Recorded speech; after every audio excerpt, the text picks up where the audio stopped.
Cheesy's World, written by Brianni 97 Part 2. Weeks went by with absolutely nothing. We tried to keep in contact with the park and the police every day, but we always got the same response. They were looking into it. From what we were being told, they were contacting people that had been at the park and poring over hours of security footage, but there were no new developments. We tried organizing search parties to look around the various cities surrounding Cheesy's and hunting down employees that worked the day, but no one had any information.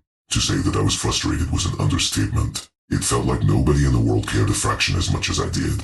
People get arrested for murders where all they left behind was a single strand of hair. Yet my brother was taken from right under me, and all anybody could say is, I don't know. How the hell does that make any goddamn sense? Depression hit me hard. I couldn't escape the stain of guilt Amari's disappearance left on my mind and in my heart. My brain worked overtime to process the potential variables leading up to his disappearance. Maybe if my lazy ass had woken up earlier, he wouldn't have been in a bad mood to begin with. Maybe if I didn't insist we go on that roller coaster. Maybe if I had just kept my eyes on him for 1 second longer. If I had done one fucking thing differently, maybe my brother might still be here. I'd get to see that beautiful smile and hug him when I came back from school. Stressful thoughts plagued my mind. I couldn't eat, I became lethargic, and the pain of losing Amari made my stomach churn whenever I was reminded of his absence. As a result, I was unfit to attend school for weeks. When you live in a small town, word travels fast. And this was the biggest news story to happen in years. When I returned, the darting eyes and whispers surrounded me constantly, and the ever-present headlines on the local news only served to remind me of the pain. Chloe and Mark tried their best to make sure that I was okay, but, realistically, how could a 17-year-old ever be expected to deal with a loss like that? Especially when a lot of that loss was still a mystery. On Monday after class, I was sitting by myself at the tables just outside the library. I had taken to doing a lot of my schoolwork outside of home because I felt I could focus better without the reminder that Amari wasn't there. Suddenly, someone walked up from behind and covered my eyes from behind. Guess who? Asked a playful voice. HM. You know. If I had to guess, I'd say, Chloe. I replied. What? You couldn't have at least given me one free wrong guess? Chloe said, slightly disappointed. I shrugged. What can I say? I am pretty good at guessing the voices of people I've known since I was 6. Call it a superpower. I immediately noticed the girl standing next to Chloe. The two almost looked like twins outside of the fact that the girl's hair was blonde instead of brunette, and she had no freckles. Hey, Amber. Hey, Amber replied with a wide smile. I know you've been down because of everything that happened, so I wanted to maybe help cheer you up. Oh, I said with an eyebrow raised. And how's that? Well, she tossed her blonde hair over one shoulder. There's this college party going down on Friday a few towns over, and I know a couple of the guys in the frat, so I could definitely get you in if you wanted. I think Chloe could sense what I was going to say before I said it because she instantly hit me with, come on, it'll be fun. One night to forget about everything. Brendan, it's awful seeing you hurt like this. Maybe it'll help. I sighed and stood up. Yeah, right. Look, I gotta go. I'll let you guys know when I know. I began to make the walk home. After a 20-minute walk, I reached my house. But as soon as I reached for the doorknob, I felt my phone buzz. Looking at the caller ID, I could see that Mark was calling. What's up, man? Brandon, dude. I heard Chloe and Amber invited you to that party on Friday. Yup. I do recall that happening 20 minutes ago. And you turned them down? Amber is one of the hottest girls in school, dude. I said I'll let them know. I shrugged. Come in, bro. She's just trying to help. I know what you were going through is rough. I can't even imagine what I'd do if I lost my sister, but if you keep wallowing in pain, you'll never feel better. Mark's voice lowered a bit before perking up again. You need to do things that make you happy. And as dumb as it sounds, maybe this is the opportunity to forget for a few hours. Getting drunk isn't going to solve my problems, Mark. Maybe that works for you, but alcohol isn't bringing Amari back. Plus, what the hell would you know about dealing with trauma? I hadn't even noticed how much I raised my voice. It's great that you think you have an idea of how you would feel, but nobody really knows what this pain is like until they fucking go through it. I don't need a damn lecture about my own feelings. Mark went silent for a moment. I wanted to apologize for attacking him, but before I could, he started speaking again. You know, I never told anyone that my mom's sister was murdered. It impacted her 4 years, and seeing her go through that emotion was really hard. Your parents are supposed to be a rock, and when they can keep it together, then how do you think the child feels? He paused again to think. For a long time, I felt guilty for not getting to know my aunt, but in a way, I guess I am lucky that not knowing her made the pain not as bad. But my mom was devastated, Brandon, and the only way she pulled herself out of it was trying. She made an effort to be happy, and even though she carries that pain to this day, she can still smile and be kind and enjoy life. Mark, I cool. My point is, it's natural to feel what you're feeling. I'm sure that the other families that lost kids there felt the same pain. But you have to start somewhere no matter how much it hurts. At the end of the day, there's still hope Amara will be found. But it doesn't help to mope around until you get the news that he's either found or, Yeah, you're right, I said quietly. I'll figure it out. Just give me some time. Of course. If you need anything, Chloe and I are here for you. Yeah, I gotcha. I hung up, went inside, and walked up to my room with mixed emotions. Was it really as simple as just doing things I liked and pretending to be happy until I was? What was really the healthiest way to deal with this? And what about the other families? How had they dealt with it? The sudden realization hit me like a Mack truck. The other families. I rushed to my laptop to do some research. I found a lot of news sites that had reported on the disappearances. Child goes missing from beloved amusement park, 1967. Child at Cheesy's never found, 1973. Parents baffled at child's disappearance at Cheesy's, 2005. Every single fucking year. It was never on the same date. No two kids seemed alike, but the one consistent thing was the age. All of them were between 5 and 12. Not only was Joe's right about the sheer number of cases, but he was also right about some of these stories being absolutely buried. It looked like some families had to go to really obscure sites to mention that their kids disappeared, and even then, there was never a lot of information given or any follow-up stories done. Why weren't more mainstream sites reporting on them? I thought. This place had been associated with a ton of missing kids. All of the police interviews done in subsequent years, all of them had said that they were looking, but there was no clear evidence to go on. I dug further and found that the owner had only even commented on the kids once in the 90s. Most of it was typical PR jargon, but there was one quote that stuck out to me. He mentioned that wherever they were, he was sure they were happy and healthy. What the fuck does that mean? I whispered to myself. Why on earth would you assume a missing child is happy or healthy? It was a simple remark that didn't get much play in the media and easily could have meant nothing. But the fact that he wanted everyone to pretend like things were okay gave me a bad vibe. Why at Cheesy's? What the hell did he know? I couldn't go rushing into some CEO's house, but maybe I could talk to someone who had more knowledge than me. I dug until I found the phone number of a woman who had lost a kid at the park over 2 decades ago. She had been in several legal battles and even got into trouble herself for trying to stop the owner along with breaking and entering into the park a few times. I didn't expect her to have all the answers, but if there was anyone who could tell me something important about the park, it was her. Finding her number was easy and I immediately called her up. After only a couple rings, a scratchy voice, no doubt ravaged by years of cigarette smoke, picked up on the other end. Hello. Hi. My name is Brandon. Is this Miss Turner? Yes, it is. How can I help you? Not wanting to scare her or make her think that I was some weirdo looking to connect over tragedy, I made up a lie. I know this is gonna sound strange, but I'm a student doing a research project on some places that had an impact on us growing up. I happened to pick Cheesy's World, and I was wondering if I could talk to you. She went silent on the other end for a moment, and when she spoke again, I could hear a hint of stress in her voice. Cheesy's World? What specifically about it? The project has to include the history of the place, and from my research, I found that your family's name came up in a couple of articles because of what happened. Another moment of silence passed before she talked again. How old are you, Brandon? 18. Another lie. Can you come to my place? I can't talk right now, but I'll be free at about 9 tonight if you want to speak to me about what happened. But I'm only free tonight. I hesitated. I only had my permit and no car, which meant it would be difficult for me to meet Miss Turner. However, it was a chance I had to take. I'll be there. Mrs. Turner gave me an address about a 40-minute drive away, and once we hung up, it only took me a moment to realize who I should call. I promptly dialed Chloe's number. Hey, Chloe. Brandon, hey. Are you doing better? I might have found a path to that, yeah. Can you do me a favor? Anything, what's it? Can you come by around 8 and take me somewhere? It's kinda far, though. Yeah, I think I can get all my homework done by then. What's going on? It's weird. I can't even really explain what's happening. I'm kinda just going off of instinct here. Look, you mentioned the party on Friday, right? I promised to go and have as great of a time as you want me to have, but only on the condition that you do this for me. No questions asked. Of course, it doesn't have to be no questions asked. I'm here for you anytime. I thanked her repeatedly and hung up.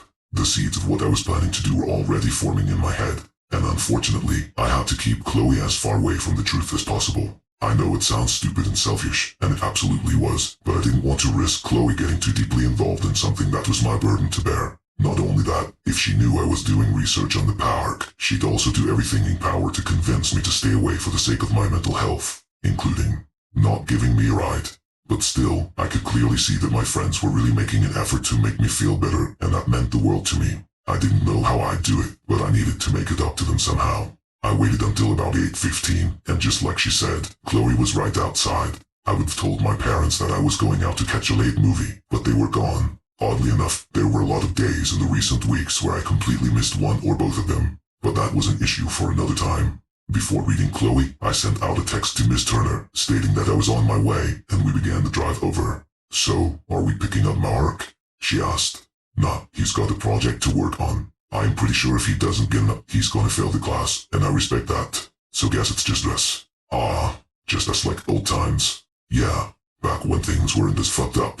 Stop that, Brandon. Can we not bring the mood down? It's a long ride, and I want to keep things as positive as possible. She let out an exasperated sigh. "Wanna know why Amber thought the party would be a good idea? Why's that?" She said she knows a girl who's single and has a cute guy she thought. I nearly spat snot out of my nose as I laughed at Chloe's revelation. Hold up. Was the party an excuse to set me up with some girl she knows?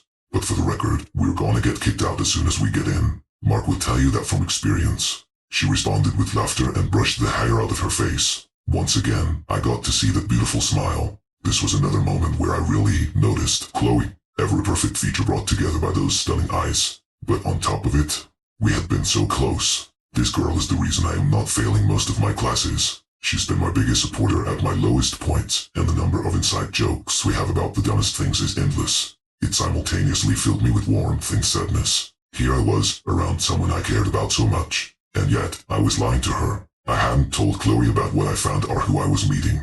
I planned to leave her in the car and come up with some bullshit excuse once I got back, and it killed me, mainly because she had done me the kindness of taking her own time to do something for me.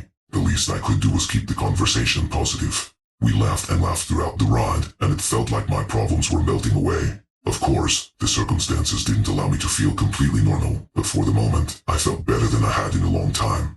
We drove up to a non-distinct house in the middle of a dark suburb. I searched up the address again and confirmed that this was indeed the house. Chloe started to get out, and before she could, I grabbed her arm. "What are you doing?" she asked, confused. "I've got to go in alone." "Why?" she snapped at me. "I drove all the way here for you to leave me in the car. It's really personal stuff, Chloe. Remember, I said no questions asked. I promise it's nothing too crazy. I just really need to talk to this person. I won't be more than 20 minutes. And if I try and come in with you anyway, I am not getting out of this car if you try to. Please just trust me." I could tell she was grappling with the idea of leaving me to do whatever mysterious thing I had planned. Still, eventually, she relented and told me to just be quick about it. I gave her a nod and told her I'd be right back. Walking up to the house felt strange. A million thoughts about who would be on the other side of that door ran through my mind. Just after the third knock, a shorter blonde woman with streaks of gray hair opened the door. "Hi, Miss Turner. I'm Brandon. I wanted to talk to you about my project." She nodded and motioned for me to come in. From the moment I stepped into her home, I could feel the tension in the air. As soon as I sat down on the couch, she began to talk. "I know you're not here about some project, Brandon." I was bewildered at how she knew, and all I could do was fumble over my words, trying to keep up my charade. "Honestly, it was a dumb lie to begin with," she said. I could see her start to pour a glass of whiskey and then downing it in one go. She offered me some, but I politely declined, not trusting her yet. "How do you know I was lying?"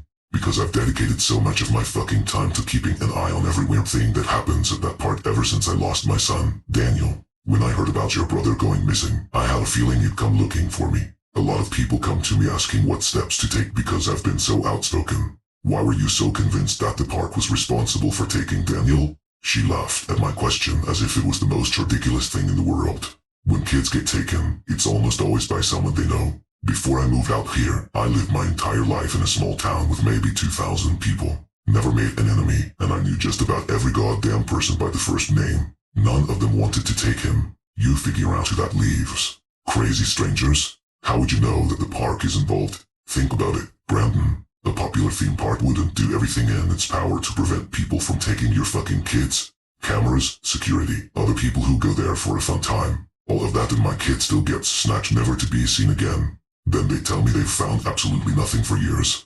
How likely does that sound to you?" I went silent as she continued to speak, contemplating the gravity of her words. Every single family I've talked to, every one of them said the same thing. Nobody they knew would want it to target them, and yet they had had their kids taken without a trace. For most of them, it happened in a second. One moment they were looking at a map of the place. The next, their baby is gone forever. If that doesn't sound like something is going on, then I don't know what to tell you. It sounded insane. What would a park do with kids? And how could they do that without anyone seeing them? It didn't make any sense. Do you think the owner is involved? I asked. I saw that you were investigating him before. Maybe he knows something? She shook her head. No, I don't think so. If anything, that park should be a burden for him. From what I've found, that place bleeds money every single year. It hasn't been profitable in decades. The man hasn't even made an appearance there since the 90s. But not only that, in one interview, he said he wished the place would just burn in a fire. I am not sure why he chooses to keep the land, but from everything I've gathered, he's not involved. So if you had to guess, you'd say it's likely that the park has my brother somewhere? Think? No, I'm sure of it. Your brother, my son, every single kid that was stolen since the 60s. When I managed to get into one of the on-park offices, I found a list of kids' names and their favorite characters. That list didn't just include my Daniel, it included so many of the poor kids that have gone missing over the decades, and some that would come to go missing in future years. If that's not damning. Future years. They keep tabs on kids. Why the hell didn't you go to the police? I tried. She snapped, getting frustrated with me for not believing her. But who's going to listen to the crazy lady that broke into an amusement park? And who's going to think that she didn't just print up a list of names because she has a grudge? Look, Brandon, I know it sounds crazy, and it absolutely is. But that park is fucking evil. No one else wanted to take these kids. The last place they were seen was at Cheesy's, and Cheesy's denies having any evidence these kids were taken. Do the fucking math. Her words echoed in my ears. What she was saying couldn't be true, could it? If it was, then, unfortunately, I knew exactly where to find Amari. But the big question still was why.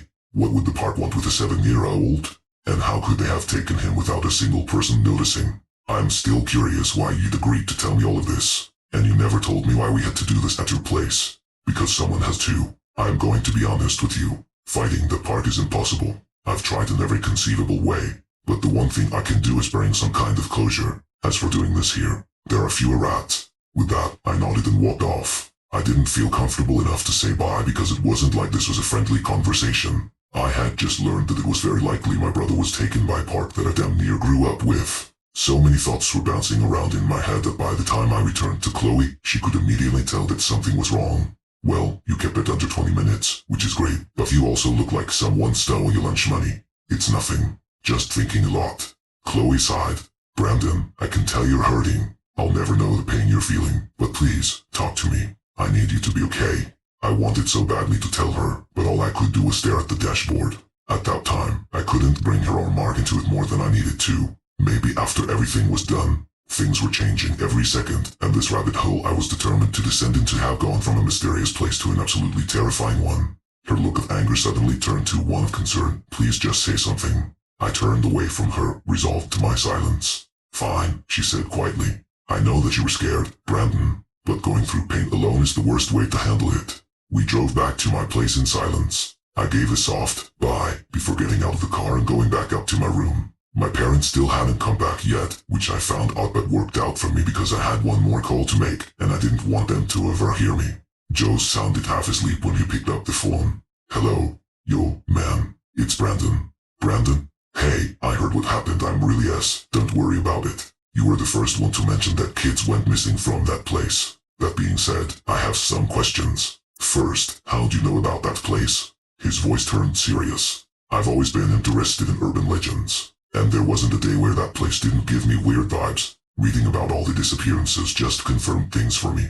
Would you say that the park is connected to the kids disappearing? Oh, 100%. There's no way they didn't catch those kids being taken on camera. If I was a betting man, I'd say they have footage of everything going back a long time. This piqued my interest. That's interesting. So if someone could get that footage, then they could expose everything, right?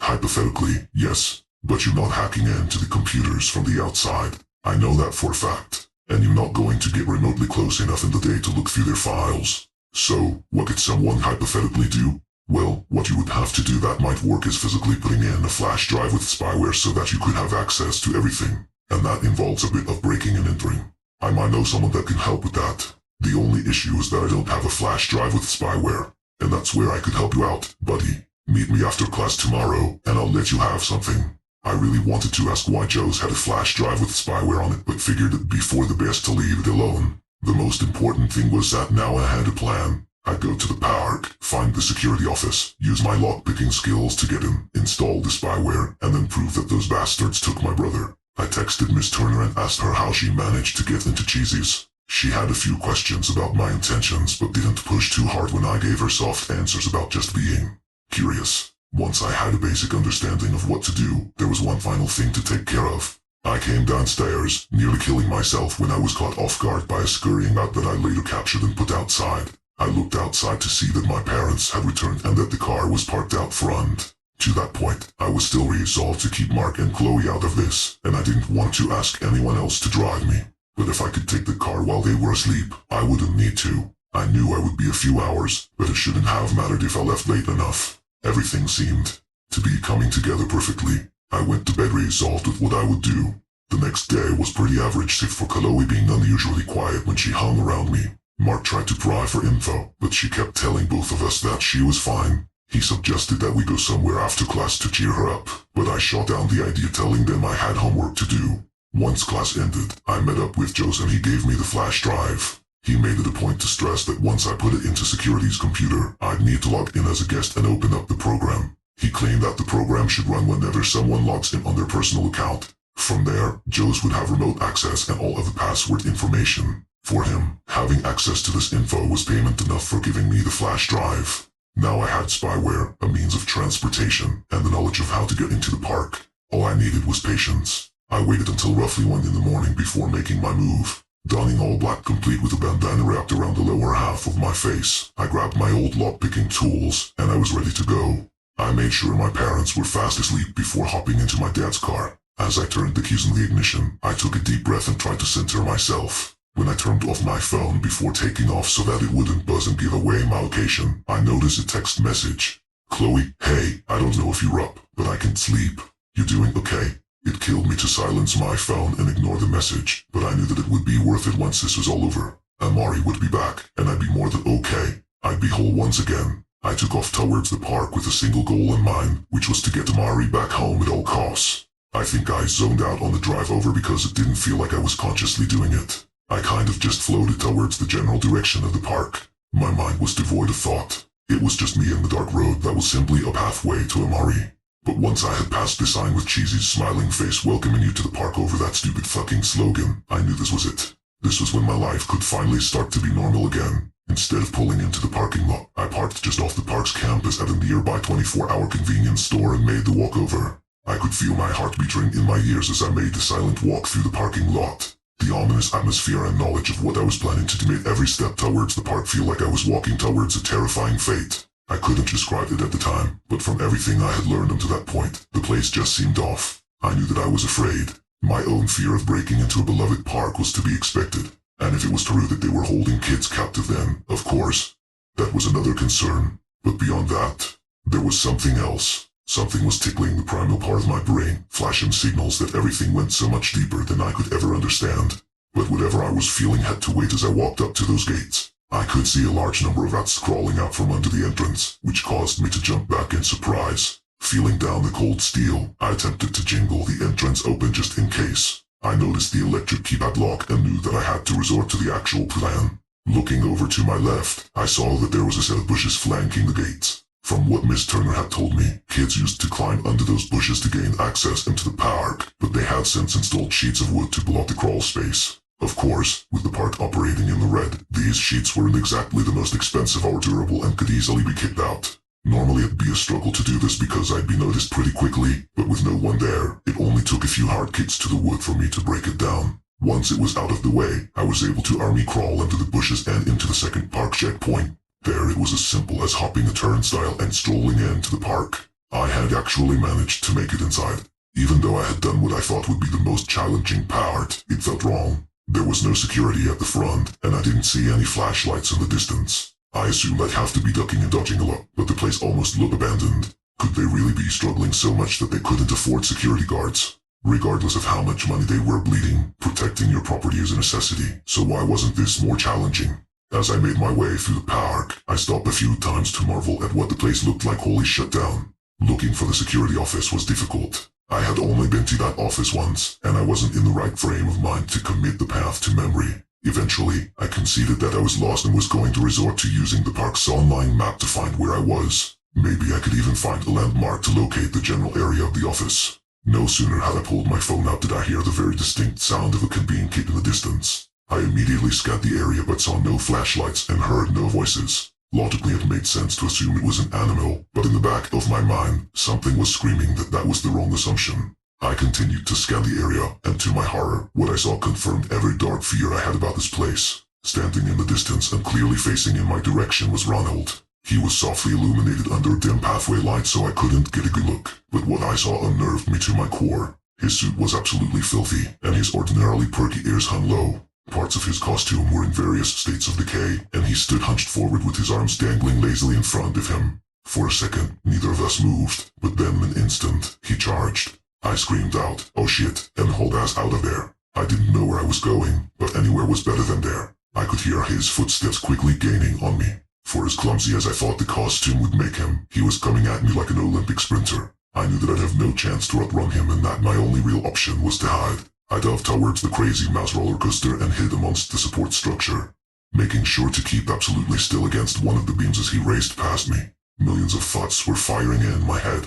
Before I had even a second to process them, I looked up and saw Nina impossibly contorting her body to clutch onto the horizontal beams around her. She, too, was twisted. She was twice her regular size, and her beak was missing. In its place was a large, open hole in the shape of a smile with a few human teeth embedded around the hole's borders. Her costume was also rotting away, and in place of her pompons were human-like hands with disturbingly long fingers that each seemed to have more fingers growing from them. Her once sultry eyes were now bloodshot and sunken into her face. Her famous pizza shirt was gone, revealing multiple patches of missing feathers. She stared down at me like a spider examining its prey, and I could see drips of saliva flowing freely from her mouth. As soon as we made eye contact, she descended upon me with lightning speed. I ran into the darkness, not caring where I ended up.